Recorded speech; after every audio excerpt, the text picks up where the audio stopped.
Hello, and welcome to Rekindling Your Love Life. That may mean for you the relationship you're currently in, or it may be someone that you're seeking to have a more deep, more profound relationship.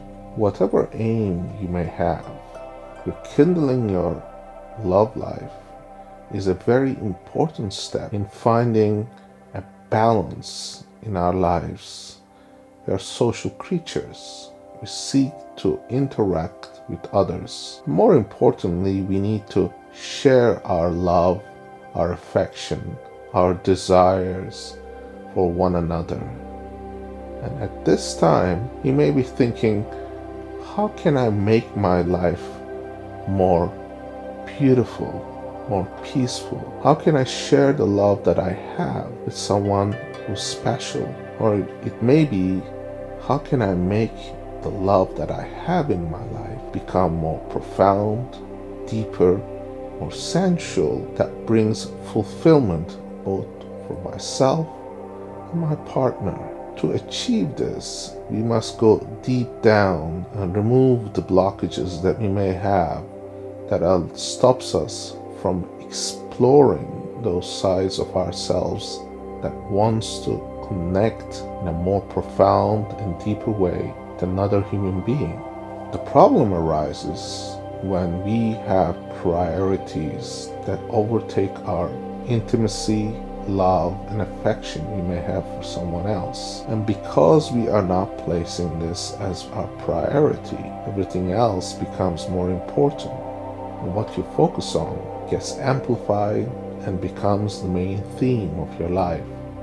It may be because you are working too hard, or maybe you haven't thought about making some effort into making your relationship better, or it may be just you have not given the due attention that a love affair, a relationship deserves. And that's why you may feel your love life is decrepit, like a house that has not been taken care of, with broken windows and doors that squeak and moss and floss everywhere. To invite somebody in to this house would be not a constructive approach to making things happen. It may mean that you have to do some cleaning, some repair, some paint job to make that house special.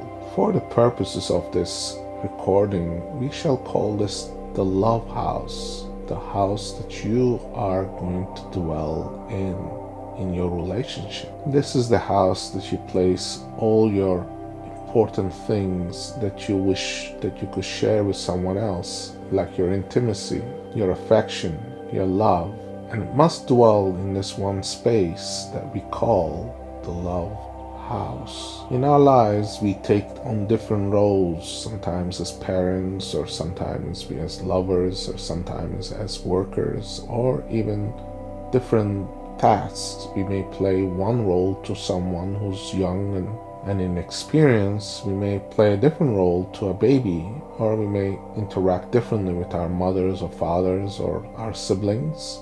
Each role we assume is a mask in itself. It produces kind of a persona that we output for others to see and experience us in that fashion. For our love life, what we personify to others is what attracts others to us. If we put no effort and we do not put our best foot forward, what will happen is that the other people will shy away. And when we invite them to our love house, they'll be less prone to visit and stay. What we would like them to do is, in seeing our love house, sees the affection and love that is in that house, that the person we invite into that house wishes to stay and become part of that dwelling, so that they feel at home with you, feeling satisfied, content, and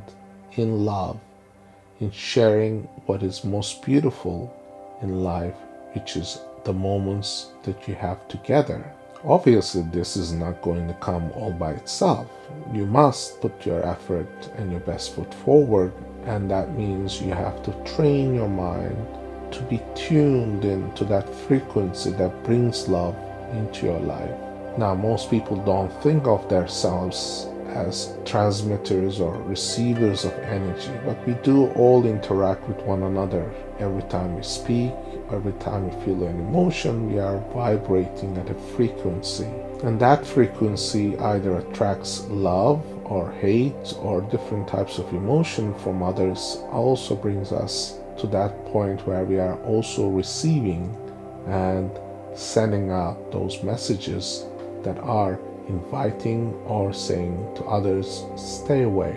So in order for you to invite those people that you want in your life and the right kind of person that will bring happiness and joy into your life, you must first begin by seeing what you broadcast to others. And in seeing, you will find that you are actually the constructor of your reality, that very little is dependent on others, but also you will find that your actual actions, thoughts, and words are the real parameters in which you operate. Those are the things that will bring you the attention, the love, the passion that you require from the others. I say others because we are all in themselves islands of broadcasting, receiving signals of love, affection, hate, emotions of all sorts that tell others who we are, what we are, and what we give out. Deep down inside, you might be a person who is very affectionate, very loving, and you might find yourself thinking that a person must want to be with me. I'm such a good person. But in fact, what you are doing is you're pushing away people because you are broadcasting energies that are repulsive rather than attractive. Now, you may want to blame everyone else, including the universe, for doing these things, but you are ultimately the person who's in control of these frequencies and these vibrations. And it is for this reason you must concentrate on that energy that you are broadcasting. Now, consciously, this is almost an impossible task because consciously we have very little control even on one single thought, and we cannot keep a single thought more than a few seconds, not even a minute. Thoughts just fly out of our minds and out into the world. What remains is our concentration that we may have that comes from our unconscious processes, because unconscious processes have the ability to tune into a frequency and keep it there. That's why we can fall asleep or be in a deep meditative state or find pleasures in simple things like just closing our eyes and being lost in the thought or in the moment. This is all controlled by the unconscious processes. That's why our work must begin from the unconscious side of things rather than dealing things in a conceptual manner or trying to rationalize or trying to find logic in things. So to begin this, let us do this. Let us begin to take a seat that is comfortable. You may want to fold your legs, sit on some cushion. You may decide to recline or be in a warm, comfortable chair. If you choose to be reclining, make sure your head is well rested into a very supportive pillow or someplace where it can remain in one position for an extended period of time, and make sure your arms are unfolded, your legs are unfolded to allow your body to have the proper circulation of energy. So this is where we will begin by taking a deep breath in and pausing that breath long enough to notice that it has filled our lungs and reached all the way to our stomach. This is called the diaphragm breathing. And as we let that air out come out just gently enough, we extend that time a little longer than the time it took for us to breathe in. And this is called the pranayamic breath, in the sense that we are controlling our breath and and sending it deep down. Some people call it the yogic breath. Whatever you call it, it is the breath that fills your lungs and allows the air to fill the entirety of your body, thereby rejuvenating and providing oxygen to every part of your lung where it can be absorbed into the bloodstream to allow your mind to receive all the positive benefits of oxygen that will allow the mind to wake up to the senses and sensations, while your unconscious mind takes over and allows the conscious processes to slow down and disappear, and the critical judgment and all the things that we associate with our daily activities just vanish. And as this vanishing happens, you may notice that you are in a peaceful of serenity as you concentrate on your breath. And this allows you to go into a deeper state of relaxation. In a deeper state of relaxation, things all happen by themselves. You just have to follow the stream of thought. It just comes and goes as things just evolve, like unfolding of a flower's petals. They open up and follow the sun and feel the exchange of its natural fragrance with the outside, and that fragrance attracts bees and insects where they feed themselves and create a natural flow of life that we see today.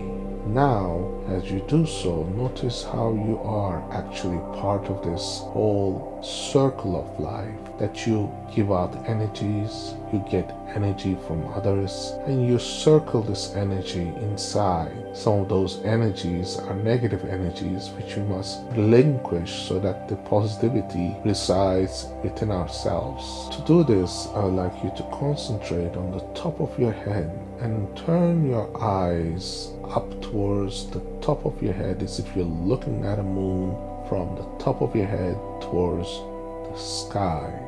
And as you do so, make sure you close your eyes, and if it hasn't already been done so, and allow that conscious state to become less and less effective, while your unconscious processes just helps you to notice what it will be like to look at a moon from the top of your head. And this is where the energy resides for your chakra, the very top of chakra that connects you to universe, the energy that transmits information, knowledge that has been through lifetimes and lifetimes of gathering. And that energy, as it comes down, is a very strong energy, and let it come down and wash over you as it descends down like just melting of a chocolate. It just comes down and allows you to light up your chakras, your throat chakra, your heart chakra, your solar plexus chakra, your sacral chakra. They all light up with this positive energy. You may feel your body becoming a little warmer, your palms all turned up towards the ceiling or the sky. Will find that there might be a bit of changes in the temperature between your left palm and the right palm, and that's all very natural. And that is because you are receiving these energies and you're attuned to them. Whatever you do, you might find that this energy, as it comes down, is bringing light and lightness into your being, and flushing away and pushing out the negative energy that might be brown and black from the bottoms of your feet out into the world, where it will be absorbed, it will be recirculated into a positive energy so that the life's construct can operate in itself, and you will be the broadcaster and the senders and receivers of positive energy. As it does this, you may notice that your body, once all clean, may be like pure white, a glowing energy. Sometimes it's associated with gold around the chakras. Now, if you can envision this, this is a good sign that you are actually achieving this state of cleanliness that happens through the natural processes of your mind's connection, your body's and soul's connection to the outside universe that has brought you this gift of cleanliness, the feeling of vibrancy and serenity and calm Now for a moment I want you to imagine your muscles all beginning to relax, your shoulders dropping down, your arms all being very loose and limp, removing any tension, any muscle tension from any part of your body so that you are actually very relaxed. As your body relaxes, you will find that your mind follows this path and follows this reactive sensation of relaxation. And this is the way to nirvana, the meditative state where you are actually at peace with yourself, the serenity that comes from slowing things down, noticing that you have absolute control over your energies because you are able to plug in and connect to that very source of energy that is divine, that resides in every one of us as power centers that are named as chakras. And this is going to give you the channeling that you require to broadcast the right type of energy out into the world. Now, I would like you to imagine your chakra that is at your heart and solar plex, and notice how these energies are all there, and they may be turning around in a certain direction, they might be spinning in a certain direction, and they will have a color. If you are able to see this color, this is an indication that you are actually connected. If you have not been able to visualize it yet, that means you're in the process of discovering this energy. Yet the energy is still there and is present. And the more you practice in finding that energy, that chakra, and allowing it to vibrate the right positive energy out into the world, it will bring you the positive experiences that you seek in your life. So now I would like you to imagine that chakra, the heart chakra, the solar plexus, exploding out almost like it's going out into the world, going larger and larger from your body outside. And this energy is a positive, attractive energy that brings together the love, the affection, the positivity, and it pulls it to you to make you a more wholesome person, a person that gives and receives positivity. Now, if you have someone in mind that you really would like to be with, imagine that person before you,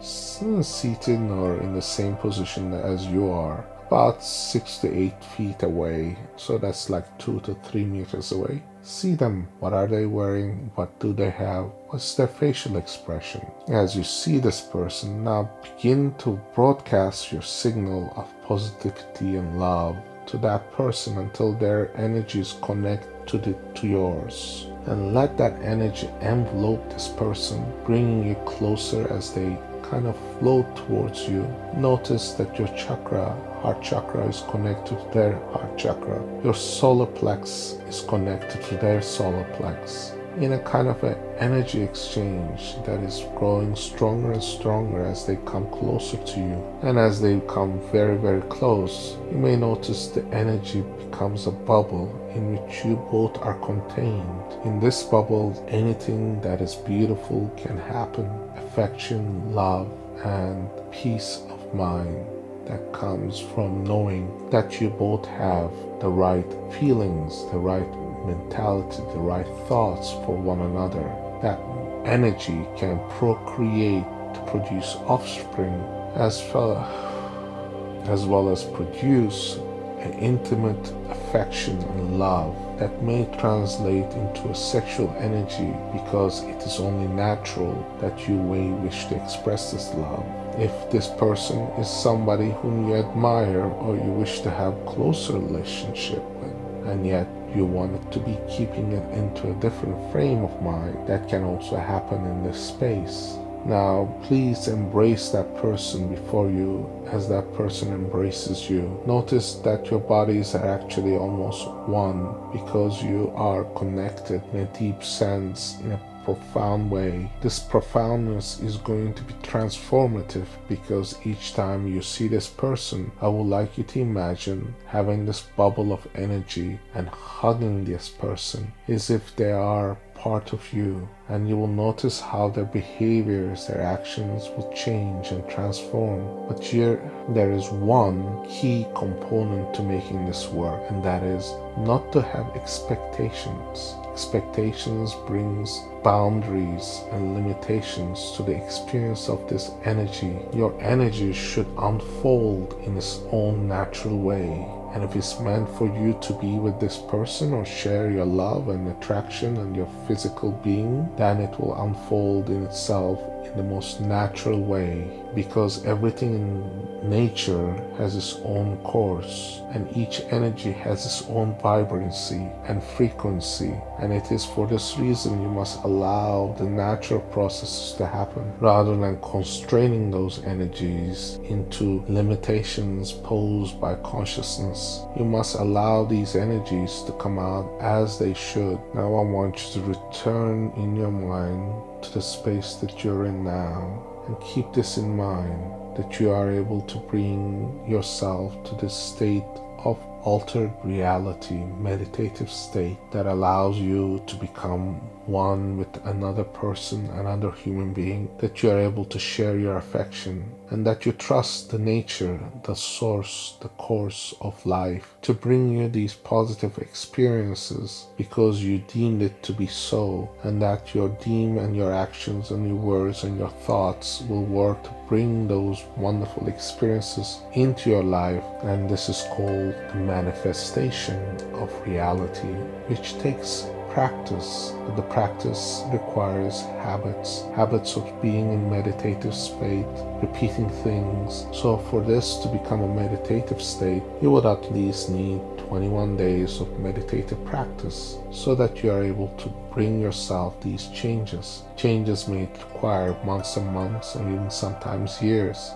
But the changes are profound or life-altering in the most positive sense, because your character or who you are will become a person of love, serenity, affection that people will want to share their own intimacy with. And that is the cure to all that is in the world that is negative.